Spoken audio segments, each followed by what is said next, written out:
The only unconditional love we truly have access to is the love we give to ourselves.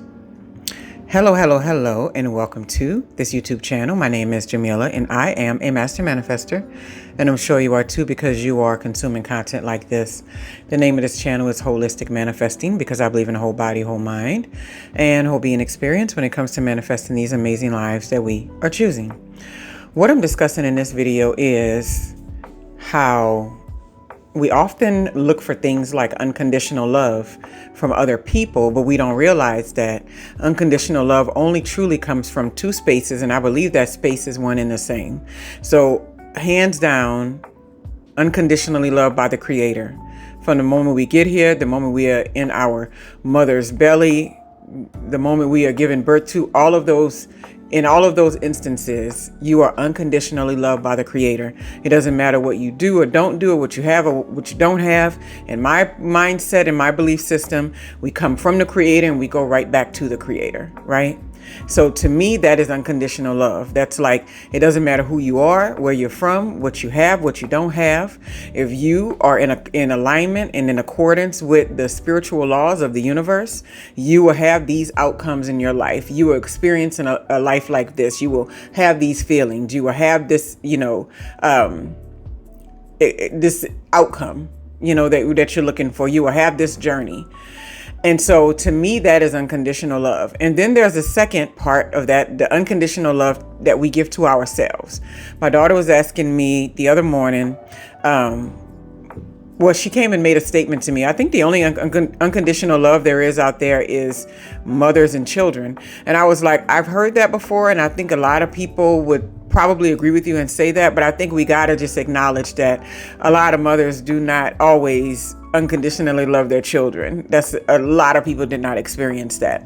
So I was telling her, when your wisdom gets a little bit stronger, the more you experience life and you connect and collaborate with other people, you'll see that this is not always the case. And then I was also saying we don't want to conflate the things of parenting related to the things of having an unconditional love for your child, because parenting and unconditional love are two separate things. There are lots of people that love their children unconditionally, but they're not in the right mental health, the right physical, the right spiritual, the right financial, with all those sort of things to actually be the parent that they want to be. And that happens all the time, right? And so whatever society says at any given time is a good parent, that's what we call a good parent most of the time. What we called a good parent 50 years ago would be called like abusive and narcissistic today, in which it is a lot too. So a lot of times we try to retrofit modern thinking and understanding on parents who were raised in completely different ideas of what being a good parent was. And then when it doesn't line up, we might say, oh, they don't love us unconditionally. So I was like, sometimes the unconditional love is there, but sometimes it's misconstrued because of the ego stuff that's attached to it, right? And so when I say that the only unconditional love we can truly decide upon, I was telling her that was the love from ourselves, is because there are different times in our lives where we have these different occurrences. Like we might experience a certain thing in life that we're not proud of. We might do something to other people that we have to apologize for. We might say things that we wish that we could take back, whether reactionary or whether we were the one with the agenda or something like that. Because sometimes we think if we're just reacting to people that somehow it makes us better, but our reactions too can be very poor, right? So we have these occurrences. When you can get to the place in your life where you say, well, even with all of that, I'm still okay with me. I still love me. I still think I'm great, right? If you get to the place in life where you're experiencing things and you start to feel like, I'm just the worst person in the world. I don't even know why I'm here, what I'm doing, blah, blah, blah, and all these sort of things. That is when I know you're not giving yourself unconditional love.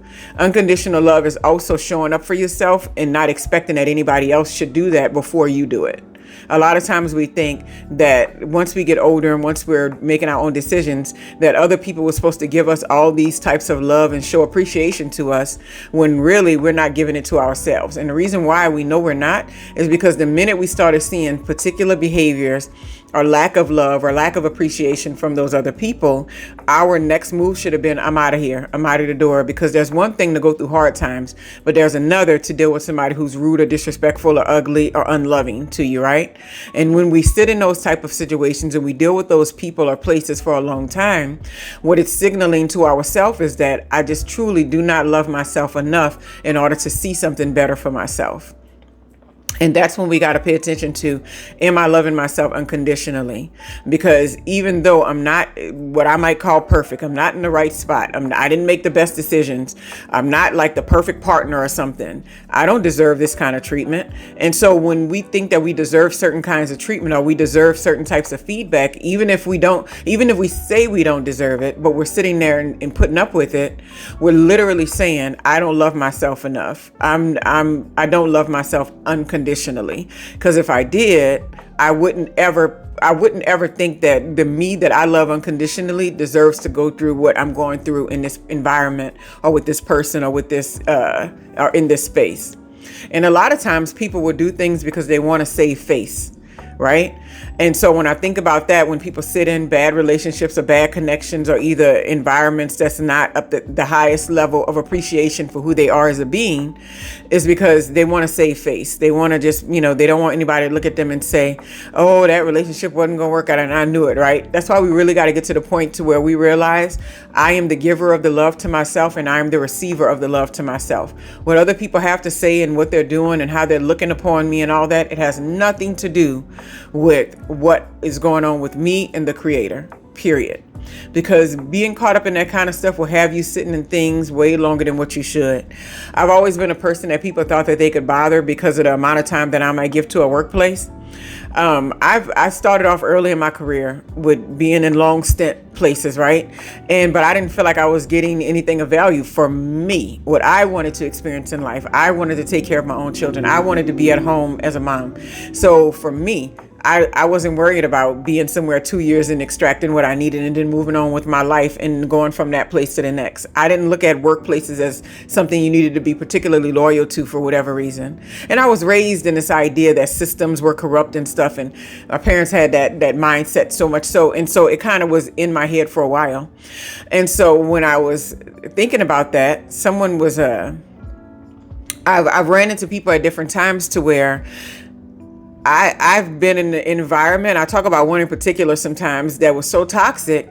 A part of me was just like, well, if I run out of here, people are going to say that she just never wants to, stick to a position or something. I'm like, that's not it. This is rough, right? Or, people are going to say what some other people deal with. She can't keep a man. And we already know ain't nobody meant to be kept. That's just nonsense. And so that's just like a ruse that people say to you in order to make you feel less than of yourself or to make you feel like somehow you're an issue or something when they say you can't keep a friendship or it's like sometimes, yes, there's things you got to work on, but a lot of times that's just people trying to act like you are the one that's of less value and you should have been groveling or dying to keep somebody in your space. And that's just not the truth. And so when these sort of things happen, we just have to keep in mind that it's not about what these other people are saying. How much do I love myself more than what other people have to say about me? How much unconditional love am I giving myself? And it's about forgiveness too. It's like, do I forgive myself for not showing up this way? Do I forgive myself for walking out of this door? Do I forgive myself for signing the divorce papers? Do I forgive myself for, giving the kids up for adoption? Whatever the situation is, I'm just naming stuff. Do I forgive myself for that? Once you forgive yourself for that, you're expressing unconditional love to yourself. And that's the only real unconditional love you have access to. Because what other people are going to do is judge your decisions based on how they impact or affect them or how they feel about what you're doing, or whether they feel like I could have stepped in your shoes and did that thing better than so-and-so. Because that's essentially what people are saying sometimes. Even though they don't know your story, they don't know your whole life. But what they're saying is that I can step into your shoes and make a better decision, right? But how much do you love yourself if you can go walk in the room and hold your head up high and say, yes, I did that thing, but guess what? I'm cool with me. I'm okay with me, And a lot of people want to hold you hostage to their judgment. And it's like, you don't have to be held hostage to their judgment. It's like they can say, do, be, or act, or any kind of thing. When you get that part of the unconditional love for yourself down, there's almost no environments that you can walk into where people aren't having a certain attitude or saying a certain thing. And you realize, it ain't got nothing to do with me. I ain't got to I don't care about that. I'm in love with me. I'm good. You know what? I love what the Creator made, what he thought that I needed to have inside of me, what I am at this point in my life. I agree with it. I appreciate it. I love it. So I'm just going to move forward with that, right? So just keep that in mind. Sometimes we go out in the world and we're always looking for these situations to where somebody's, giving us this unconditional love. And I told her that, my daughter, because I was like, if you get to the point where your mom doesn't feel like she's loving you unconditionally, you still have to have that unconditional love for yourself.